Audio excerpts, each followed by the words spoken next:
그렇습니다. 저는 중학교 때 대머리였습니다. 대머리까지는 아니었고요. 좀 과장이 심했고 반삭이었어요. 반삭. 여러분 반삭 알아요? 반쯤 삭발한다를 반삭이라고 하거든요.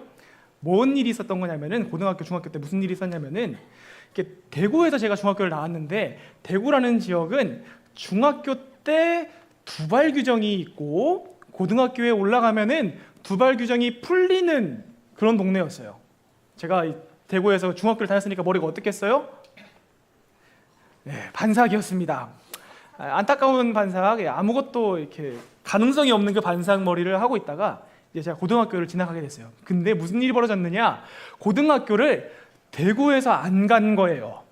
말했죠 아까. 대구에서 중학교 때는 빡세게 잡지만은 고등학교 올라가면은 머리를 좀 풀어준다고요. 근데 제가 고등학교를 대구가 아니라 포항으로 이제 진학을 하게 됩니다. 근데 포항은 어떤 도시였냐? 포항은 중학교 때 머리가 막 아주 휘황찬란하고 요란하다가 고등학교에 올라가면 머리를 잡는 곳인 겁니다. 여러분 제가 그걸 알았겠습니까?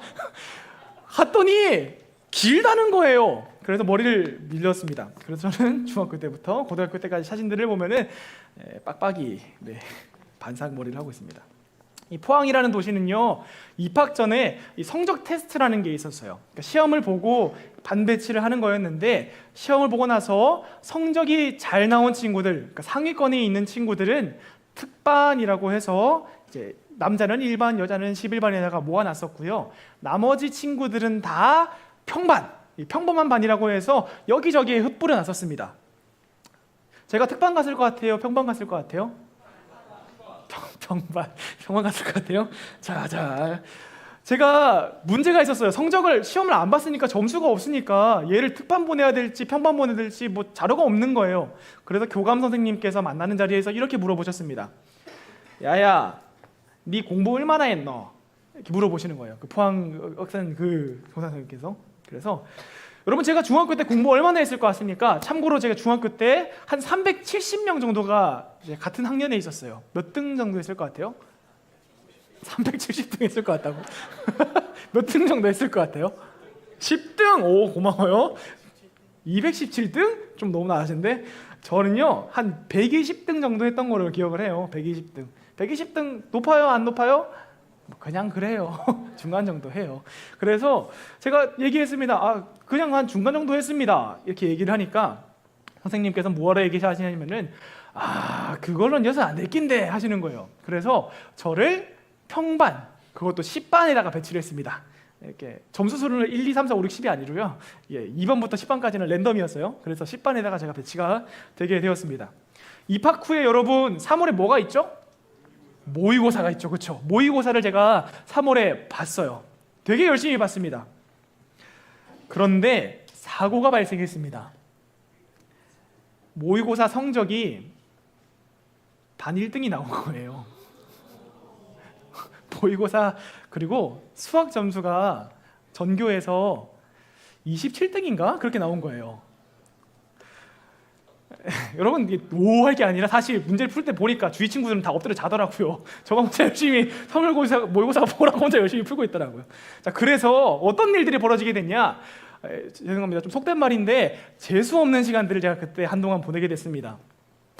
왜 재수가 없었냐면은 당시에 제 생각이 너무너무 구렸거든요. 제가 성적이 잘 나오니까 담임 선생님이 저를 학급 실장을 시켰어요. 반장을 했었고 그리고 막 여러 가지 생각들을 하다가 막 선생님들이 맨날 만날 때마다 아이고 너네 평준화 예전에는 애들 성적이 좋았는데 니들 이게 무슨 모양이고 이런 얘기들을 맨날 하시니까 아이고 선생님 맨날 성적 얘기를 하시면은 성적 얘기를 맨날 하시면은 차라리 두발 규정도 이렇게 성적선으로 차등 적용해서 전교에서 이렇게 몇 등 하는 친구들은 좀 봐주고 몇 등 밑에 있는 친구들은 빡빡하게 잡으면은 이렇게 애들 열심히 하지 않겠습니까? 라는 재수 없는 생각을 제가 했었다라는 겁니다.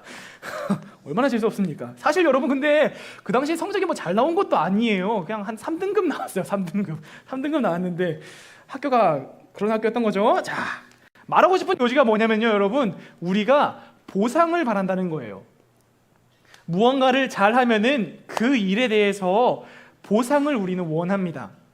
사실 성적 잘 받는 거랑 두발 규정이랑 상관이 없어요. 하나도 상관이 없어요. 그래도 내가 뭔가를 잘 했으면은 이거에 대해서 내가 보상받고 싶어 한다라는 거죠. 그러나 이 노력과 잘한다는 것과 보상이라는 것이 모든 일에 있어서 당연한 걸까요? 여러분, 설교를 왜 할까요? 아싸, 아무도 대답 안 했다. 다행이다. 여러분, 가끔 이런 말들을 들고 합니다. 선생님, 설교 그거 그냥 착하게 살라는 얘기 아닙니까? 그냥 착하게 잘 살라는 얘기 아니에요? 과연 그럴까요? 이 갈라디아서, 우리가 오늘 읽었던 이 갈라디아서는요 되게 독특합니다. 갈라디아서는 사도 바울이 갈라디아 교회에게 보낸 편지였습니다. 한자 중에서 오늘 설교 제목처럼 꾸짖을 갈이라는 한자가 있어요. 여러분 세대는 잘 모를 한자 세대가 아닌 저도 아니긴 한데 꾸짖을 갈이라는 한자가 있어요. 근데 여러분, 누가 만약에 화가 났는데, 이것도 언어잖아요. 화가 났는데 갈! 이렇게 화를 낸다고 생각하면은 이상하잖아. 그래서 찾아보니까 이 꾸짖을 갈이라는 게 한국에서 갈인데 중국에서 이렇게 읽을 때는 핫! 할! 이런 거라고 하더라고요. 핫! 그러니까 한국식으로 하면은 비슷한 그런 거로 이렇게 우리가 이해할 수 있을 것 같아요. 자, 그래서 뭐냐면은 갈라디아서가 딱 이런 꾸짖을 갈입니다. 왜냐? 갈라디아서가 약어로 뭔가요, 여러분? 갈이에요. 그리고 영어로 갈라디아서의 약어가 뭘까요? GAL, 갈이에요. 그러니까 꾸짖을 갈, 어쨌든 왜 꾸짖을 갈이냐면요, 갈라디아서가 편지를 시작하면서부터 짧은 인사를 마치고 바울이 쉴 새 없이 디스를 퍼붓기 때문이에요. 자, 한번 상상해 봅시다. 여러분들은 1세기에 있는 1세기 예수 믿는 사람들이에요. 갈라디아 사는 사람들이야. 근데 바울한테 편지가 왔다는 소식을 여러분이 들었어요. 그래서 동네 교회 다니는 사람들이 다 같이 모여서 밤에 이 바울의 편지를 읽으려고 모였습니다. 대표로 글을 읽을 수 있는 누군가가 이 바울의 편지를 싱글벙글 닦아서 여러분, 바울한테 편지가 왔으니까 잘 들으세요 라고 읽는 거예요. 1장 6절입니다. 그리스도의 은혜로 너희를 부르신 이를 이같이 속히 떠나 다른 복음을 따르는 것을 내가 이상하게 여기노라. 여러분, 그 공간의 분위기가 어떻겠습니까? 아주 웅성웅성하고 당황했을 겁니다. 누가 봐도 바울이 뭔가 화가 난 것 같아요. 무슨 일이 벌어졌던 걸까요?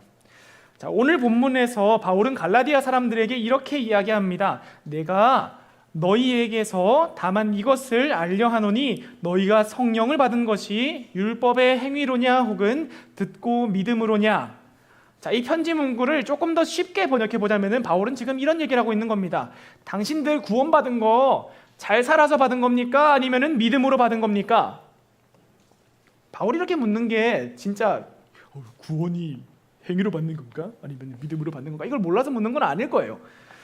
자, 그렇다면 바울이 여기에서 얘기하고자 하는, 비판하고자 하는 그 내용은 무엇일까요? 바로 갈라디아 교회의 사람들이 유대인들의 생각을 따랐다라는 겁니다. 즉, 무엇이냐면 유대인의 생각이 율법을 충실하게 지키면은, 꼼꼼하게 충실하게 지키면은 구원받을 거라는 생각을 이 갈라디아 사람들이 했다라는 거예요. 여러분, 갈라디아 사람들이, 자, 상황을 다 정리해 줄게요. 갈라디아 사람들이 율법을 지키려 해서 혼나고 있습니다. 무슨 생각이 들어요? 아무 생각도 안 들죠. 그렇죠? 그냥 그런가 보다. 혼나고 있는가 보다.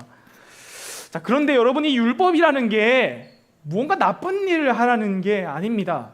친구 지우개 뺏어와, 급식 반찬 뺏어와, 이런 얘기들을 시키는 게 아니라 어떤 얘기를 하고 있는 거냐면요, 먹는 거 조심하고 날짜 잘 지키라는 겁니다.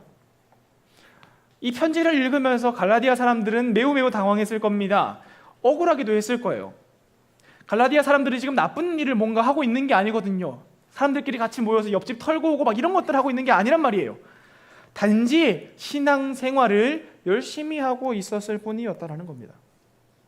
자, 만약에 여러분이 신앙생활 열심히 하겠다는 목적으로 나 예수님 열심히 믿어야지 라는 생각으로 새벽 기도를 꾸준히 참석하거나 아침마다 큐티하고 묵상하고 있다라고 생각해봐요. 그 때문에 여러분이 혼난다라고 생각하면 여러분은 어떨 것 같아요? 지용아, 어떨 것 같아요? 억울할 것 같죠, 그렇죠? 엄청 억울할 것 같아요. 그런데 바울이 이렇게까지 말을 심하게 하면서 혼내는 이유가 있습니다. 율법을 준수하려는 그들의 생각 가운데 문제가 있었기 때문입니다. 그들은 율법을 지킴으로써 구원을 받고자 했습니다. 조금 더 풀어서 얘기해보자면 이 사람들은 자신의 힘으로 구원을 얻고자 했다는 겁니다. 그러니까 내가 잘해서, 내가 조금 더 선하게 살아서 구원받아 보겠다라고 생각한 겁니다. 이들은 마치 성적 괜찮게 나왔으니까 머리 규정 좀 봐주세요 하는 것처럼 하나님께 제가 율법의 행위를 하니까 구원을 주세요 라고 생각하고 있었다는 거예요. 자, 이 사람들의 생각을 한번 도식화해 볼게요. 자, 내가 A를 하면은 하나님이 B를 주십니다. 그러니까 내가 선한 일을 하면은 하나님이 구원을 주십니다. 자, 그럼 이 도식을 한번 뒤집어 봅시다. B를 받으려면은 A를 해야 합니다. 내가 구원을 받으려면은 선한 일을 해야 합니다라고 이 사람들이 생각했다는 거예요. 자, 이들의 생각이 곧 율법을 지키고자 한 그들의 모습이 위와 같았다는 겁니다. 바울이 그런 이들에게 이렇게 얘기합니다. 너희가 이같이 어리석으냐? 성령으로 시작하였다가 이제는 육체로 마치겠느냐? 라고 얘기합니다. 우리는 살아가면서 무언가를 얻기 위해서 비용을 지불하는 게 너무나 익숙합니다. 카페에 가서 돈을 지불하면은 커피를 받겠죠. 성적을 잘 받으면은 칭찬을 받겠습니다. A를 하면은 B를 받습니다. 이건 우리한테 있어서 너무나도 당연한 상식적인 이야기들입니다. 그런데 이 논리적인 사고, A 하면 B 받는다는 사고 안에서는 굳이 하나님이 필요해 보이지 않습니다. 그렇죠? 내가 A하고 B 받으면은 내가 A 하면 되지 하나님이 여기에서 뭘 하셔야 되는데요? 가 보이죠. 즉 하나님이 없이도 세상이 잘 굴러간다는 겁니다. 그래서 사람의 노력으로 세상이 충분하다고 생각합니다. 인간은 전능합니다 라고 사람들은 은연중에 생각합니다. 특히 과학 만능주의자라고 하는 사람들은 이렇게 얘기를 하는데요. 과학이 모든 것을 설명할 수 있습니다. 즉 인간의 능력으로 세상의 모든 일을 설명할 수 있다라고 얘기하는 겁니다. 더 나아가서 과학이 세상을 완전하게 할 수 있다라고 얘기합니다. 이들은 과학이 모든 것을 이끌어가는 세상을 주장하곤 합니다. 과학이 정치든 경제든 모든 분야를 이끌어 나갈 때에 더 탁월하고 행복한 세상이 올 것이다 라고 주장하는 거죠. 인간만으로 충분하다라고 얘기하는 거예요. 여러분 과연 그런데 인간이 정말 그렇게 합리적이고 이성적입니까? 세계 2차 대전 시기에 있던 일입니다. 그 2차 대전 시기에 과학적 정설로 우생학이 있었습니다. 우생학이 뭐냐? 무슨 얘기냐? 우월한 유전자를 지닌 인종이 있고 열등한 유전자를 지닌 인종이 있다. 우월한 유전자를 지닌 민족들이 있고 열등한 유전자를 가진 민족들이 있다. 라는 생각입니다. 자, 그 당시에 이 사고는 우리가 봤을 때는 터무니없는 생각이지만은 그 당시에 있어서는 과학적이고 합리적인 생각이었습니다. 사람들은 여러 가지 실험들을 했었고요. 그래서 이것을 과학이라고 받아들이고 있었습니다. 그 과학적인 사고방식을 따라서 어떤 일들이 벌어집니까?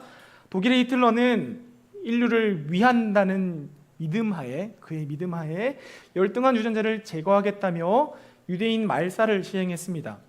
그런 전쟁이 밀리고 지고 있는 와중에서도 자신들이 갖고 있는 물자들을 다 땡겨서 전쟁이 지고 있는데도 유대인 죽이는 데에다가 모든 힘을 쏟았습니다. 선을 행한다는 굳은 믿음으로 이 일들을 했다라는 겁니다. 자, 그런데 이런 인간 광신에 대해서 우리가 정말로 자유롭냐라는 겁니다. 인종 청소를 시도한다거나 하는 말도 안 되는 끔찍한 일을 우리가 벌이고 있지 않잖아요. 우리는 방 청소도 안 하잖아. 자, 그런데 우리가 그 사람들처럼 충분하다고 생각하면서 살아간다는 거예요. 우리가 구원조차도 은연중에 내 힘으로 얻어가려고 생각한다는 겁니다. 하나님께 순종하는 것을 통해서 구원을 사려고 합니다. 한 신학자는 그래서 이렇게 얘기합니다. 그리스도는 인간에 의해 항상 새롭게 죽음을 당한다. 그러니까 우리가 예수님 없이 살아가고자 한다는 겁니다. 더 본질을 들여다보자면 세상 만사가 마치 내가 어린이인 것처럼 A 넣으면 B 나오겠지라고 생각하면서 살아가고 있다는 거예요. 그러니까 구원을 위해서, 내 구원을 위해서 하나님 당신은 가만히 계시고 내가 열심히 하겠습니다 라고 하는 겁니다. 자, 그런데 문제가 있어요. 문제가 뭐냐면은 우리가 하나님이 아니라 사람이라는 겁니다. 우리가 하나님이 아니라 철저하게 사람이라는 겁니다. 주일에 늦잠을 자기도 하고 큐티를 깜빡하기도, 식사 기도를 깜빡하고 놓쳐서 입에서 씹다가 기도를 하기도 하는 인간이라는 겁니다. 어느 날은 너무나 마음이 상하고 그래서 찬양 시간에 입술이 떼어지지 않고 휴대폰 만지고 싶은 그런 마음이 들기도 하는 인간이라는 거예요. 원수를 사랑해보려 해도 원수는커녕 같이 사는 가족도 사랑이 안 되는 그런 날이 있는 인간이라는 겁니다. 그래서 A 넣으면 B 나오겠지 생각하는 방식으로 사는 사람들은 이따금 물어보면은 너 구원 받았니? 라고 물어보면은 오늘은 A를 안 넣었으니까 지금 구원 못 받는 것 같은데요? 라고 얘기하는 것들을 만나볼 수가 있습니다. 복음은 그렇게 작동하지 않습니다. 오늘 본문 1절은 이렇게 얘기합니다. 어리석도다 갈라디아 사람들아, 예수 그리스도께서 십자가에 못 박히신 것이 너희 눈앞에 밝히 보이거늘 누가 너희를 꾀더냐. 복음은 이것입니다. 자격 없는 죄인을 위해서 그리스도께서 십자가에 못 박혀 죽으시고 부활하셨습니다. 그분을 통해 우리는 값없이 죄사함을 받았습니다. 우리는 거저 하나님의 나라에 들어갑니다. 복음은 여러분이 A를 넣으면 B를 받는 방식으로 작동하지 않습니다. 여러분이 주일 아침에 잘 출석해서 아침에 큐티를 열심히 해서 구원받는 게 아닙니다. 여러분이 착해서 구원받는 게 아닙니다. 복음은 이것입니다. 당신은 은혜로 구원을 받았습니다. 그러므로 설교가 여러분에게 이야기하는 바는 착하게 살라는 정도의 말이 아닙니다. 적어도 여러분이 개신교인이라면은, 개신교 개혁교회의 사람이라면은 절대 그럴 수가 없습니다. 종교개혁이 있기 전에 루터는 로마에 순례를 갔습니다. 성지순례를 갔었습니다. 거기에 가서 고행을 하게 되는데요. 어떤 고행을 했냐? 계단에 유리 조각들을 깔아놔요. 유리 조각을 깔아놔요. 거기를 루터가 사람들이 무릎으로 기어서 올라가는 겁니다. 너네 안 무섭나 봐. 나는 끔찍한데. 계단에다가 유리 조각을 쫙 깔아놓고 무릎으로 올라가는 거예요. 여러분 어떻겠어요? 시원해요? 아프겠죠? 피나고 엄청 아플 겁니다. 이러한 고행을 통해서 죄가 사해진다고 사람들은 생각했기 때문에 그 성지순례 코스에서 인기 있는 그 코스에 사람들은 다 같이 앉아가지고 아야 아야 아야 하면서 올라가고 있었던 겁니다. 자, 루터도 그 길을 무릎으로 걸어 올라갑니다. 고통스러워하면서 계단을 올라가던 중에 루터는 로마서 1장 17절에 의인은 믿음으로 산다라는 구절이 떠올랐습니다. 자, 오늘 본문의 9절도 이렇게 얘기합니다. 9절도 그러므로 믿음으로 말미암은 자는 믿음이 있는 아브라함과 함께 복을 받느니라. 아브라함은 당시에 자녀가 없었습니다. 그의 아내와 그 사이에서는 자녀가 없었습니다. 그럼에도 그가 여러 민족의 아버지가 될 거라 하시는 그 하나님의 말씀하신 하나님을 믿었습니다. 그가 지금 놓여져 있는 상황이 어떠한 가운데에서 무언가를 신뢰한 것이 아니라 내가 뭐 하면 애를 낳겠지라고 신뢰한 것이 아니라 하나님이 약속하셨으니까 하나님께서 이루실 거야, 하나님을 믿은 겁니다. 그리스도인의 믿음이 이것입니다. 나는 아브라함과 사라와 같이 소망이 없는 사람입니다. 그러나 그 소망 없고 가능성 없는 나를 하나님께서 구원받은 이로 만드심을 내가 믿습니다. 불가능한 일을 하나님께서 해내심을 내가 믿습니다. 나는 내가 아니라 나를 택하여 인도하시는 하나님을 믿습니다. 이것이 성화입니다. 자, 설교의 이유가 여기 있습니다. 우리는 예수가 필요합니다.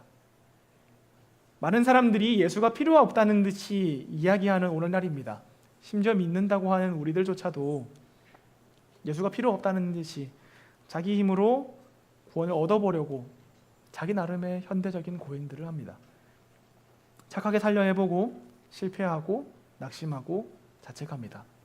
혹은 아예 포기하고서 착한 척하고 착한 척 못하는 이들을 향해서 정죄하고 비난합니다. 그러나 놀라운 소식이 여기 있습니다. 우리는 예수님이 필요하고 그 예수님께서 이미 그런 우리에게 찾아오셨다라는 겁니다. 우리에게 필요한 것은 믿음입니다. 내가 아직 구원받기에 합당하지 않은 사람이지만은, 여전히 죄가 그득그득한 사람이지만은, 하나님이 분명 나를 부르셨고 하나님이 분명히 나를 이끌어 나가신다. 하나님이 나를 분명히 이끌어 나가신다. 하나님이 분명히 나를 구원받기 합당한 사람으로 만들어 나가신다. 아브라함이 가졌던 그 믿음, 하나님을 믿는 믿음이 우리에게 필요합니다. 우리는 어떠한 선행이, 더 좋은 능력이 필요하지 않습니다. 어떠한 보상이 필요하지 않습니다. 내가 필요하지 않습니다. 우리는 주님이 필요합니다. 주님이면 됩니다. 저는 주님을 믿습니다. 여러분은 주님을 믿습니까? 기도하겠습니다. 사랑의 하나님, 우리를 위해 오시고 전적인 은혜로 구원해 주심에 감사합니다. 하나님이 은혜로 주신 구원을 내 힘으로 얻는 것이라 착각하며 스스로를 하나님 자리에 앉히려 한 우리의 어리석음을 용서해 주십시오. 겸손히 예수님이 필요함을 고백합니다. 성령 하나님, 우리 마음에 찾아와 주셔서 하나님을 닮아가게 해주시고 구원받은 이로써 합당하게 살아가게 인도해 주세요. 그리하여 낙심치 않고 믿음으로 세상을 살며 은혜 받은 이로써 기쁨과 감사로 살아가는 우리 되게 하여 주시고, 이 기쁜 소식을 세상에 전하는 영락고등부 되게 하여 주시옵소서. 예수님의 이름으로 기도합니다.